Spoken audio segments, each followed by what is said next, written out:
Hey, what's up guys, Rahul here from GizmoByte, and I know I'm super late for it, but this is the final review of the LG Stylus 2. Let's begin.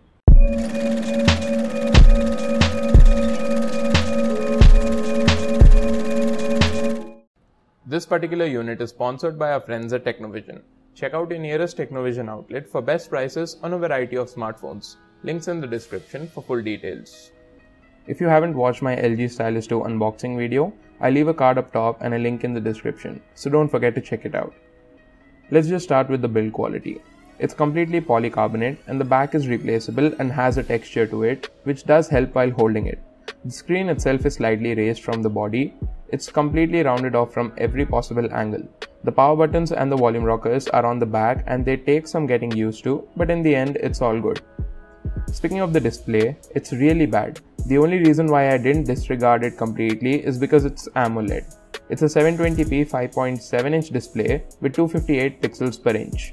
Like, seriously LG? It's 2016 and you're charging approximately 18,000 rupees for a smartphone, then you might as well add a 1080p display. If display is a top priority for you, and it should be, then this phone is not for you. Next up, we'll talk about the speakers, and again, they are average. They get decently loud, but the audio is tinny. Without wasting any more time on the speakers, let's move on to the specifications.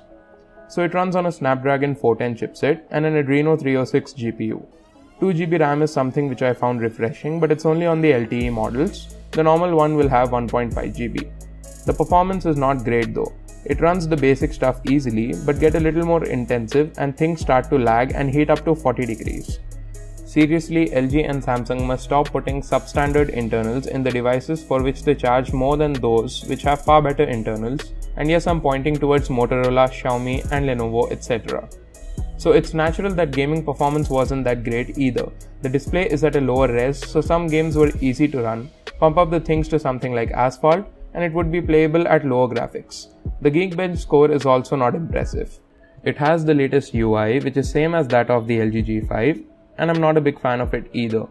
One thing good is that there is a dedicated microSD card slot expandable up to 256GB and a user replaceable battery which is of 3000 mAh, and that's the best part about this device. The battery life is great. I got 4 to 4.5 hours of screen on time subjective to the usage, and the standby was also good. Moving on to the camera, it's got a 13MP f2.2 autofocus primary camera and it's decent, nothing great. It tends to overexpose the background and oversaturate the foreground, and it cannot be compared to the likes of some of the smartphones from Oppo or Xiaomi. The 8MP secondary camera is not game-changing either. It tends to give a lot of noise in dimly lit places and is okay when it comes to properly lit places or natural sunlight. Together, they're just an average set of cameras. In the end, I'd like to say that I wouldn't recommend this smartphone to anyone for its price. There are better smartphones from other manufacturers and even at a lower price range. I understand that the review has been pretty negative since the beginning, but that's just cause this device cannot check any right boxes. Hit the thumbs up if you like this video and share it as well. Don't forget to check out our friends at Technovision. Subscribe to GizmoByte for awesome content like this in the future. Until next time, this is Rahul signing off. Peace.